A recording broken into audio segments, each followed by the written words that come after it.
মধ্যপ্রাচ্যের যুদ্ধ এখন ভয়াবহ এক নতুন মাত্রায় পৌঁছেছে। ইরান এবার ব্যবহার করছে ক্লাস্টার ওয়ারহেড। এটি এমন এক মারাত্মক অস্ত্র যা আকাশেই ভেঙে গিয়ে শত শত ছোট বোমায় ছড়িয়ে পড়ে বিশাল এলাকা ধ্বংসযজ্ঞ চালায়। সর্বশেষ খবরে জানা গেছে তেল আবিবের এক জনবহুল এলাকায় ভয়ঙ্কর হামলা চালিয়েছে ইরান।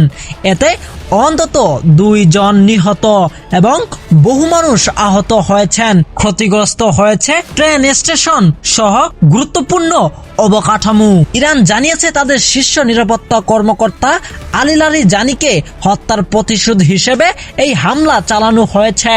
শুধু তাই নয়, এই সংঘাতে ইতিমধ্যেই লারিজানির ছেলে এবং উপপ্রধান আলী রেজা বায়াতেও নিহত হয়েছেন বলে নিশ্চিত করেছে তেহরান। অন্যদিকে ইসরায়েলের পাল্টা হামলা চালিয়েছে দক্ষিণ লেবানন ও তেহরানের বিভিন্ন স্থানে। আকাশে চলছে ক্ষেপণাস্ত্র আর ড্রোন হামলার তীব্র লড়াই।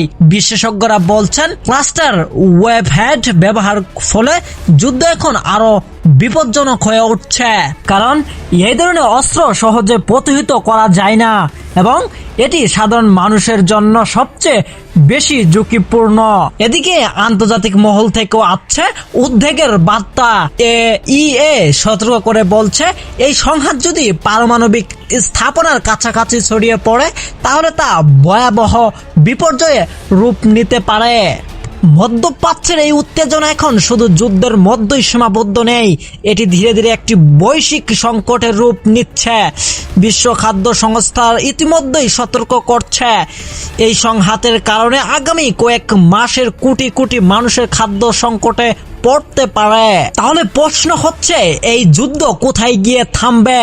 ইরান বলছে তারা প্রতিশোধ না নিয়ে থামবে না, আর ইসরায়েল বলছে তারা তাদের নিরাপত্তা নিশ্চিত না হওয়া পর্যন্ত অভিযান চালিয়ে যাবে। এই পরিস্থিতিতে বিশ্ববাসীর চোখ এখন মধ্যপ্রাচ্যের দিকে, কারণ এই যুদ্ধের শুধু 2 দেশই নয়, এর প্রভাব পড়ছে পুরো বিশ্বের উপর। মধ্যপ্রাচ্যের এই টান টান উত্তেজনার পরবর্তী আপডেট পেতে চোখ রাখুন আমাদের বিশেষ প্রতিবেদনগুলোতে।